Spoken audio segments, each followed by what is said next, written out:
ঠেলাঠেলি করে লাভ নাই বাপ, ঠেলাঠেলি করে। সুন্নি ওয়াহাবি, এটা সুন্নি এটাও গালি না, ওয়াহাবি এটাও গালি না, দুটোটাই দোয়া। সুন্নি মানে রাসূলুল্লাহ সাল্লাল্লাহু আলাইহি সাল্লামকে অনুসরণকারী, ওয়াহাবি মানে যে আল্লাহ তাআলাকে মহব্বতকারী। ওয়াহাবি মানে আল্লাহওয়ালা, সুন্নি মানে নবীওয়ালা।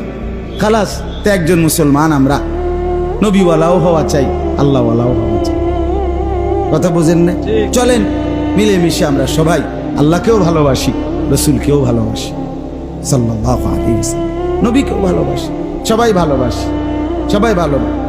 অতএব ধাক্কাধাক্কি করে লাভ না, ঠেলাঠেলি করে লাভ, ঠেলাঠেলি করে আগায় না। এজন্য আমরা নিজেরাই যদি নিজেরা ভাগ হই, বারবার ইনসাফের সাথে বোঝেন, প্রত্যেকেই ভাবেন রাসূলুল্লাহ সাল্লাল্লাহু আলাইহি সাল্লামের ভালোবাসা নবীর সুন্নতের মধ্যে অনুসরণে। আমনে আমনের জায়গার থেকে মিসওয়াক করেন, দস্তরখান বিছান, দাড়ি রাখেন, বিবিকে নামাজি বানান, স্ত্রীকে পর্দানসীন বানান। আমনে আমনের ফিরের কাছে থাকতেই আমনের ঘরের থেকে টেলিভিশনের আওয়াজ বন্ধ করেন, কোরআন শরীফ সহি শুদ্ধ করেন, জিকির করেন। আমনে আমনের জায়গার থেকেই নবীজি সাল্লাল্লাহু আলাইহি সাল্লামের সুন্নাত মোতাবেক নিজের জীবন চালান, কোনো অসুবিধা নাই বাবা। ঠেলাঠেলির কি দরকার?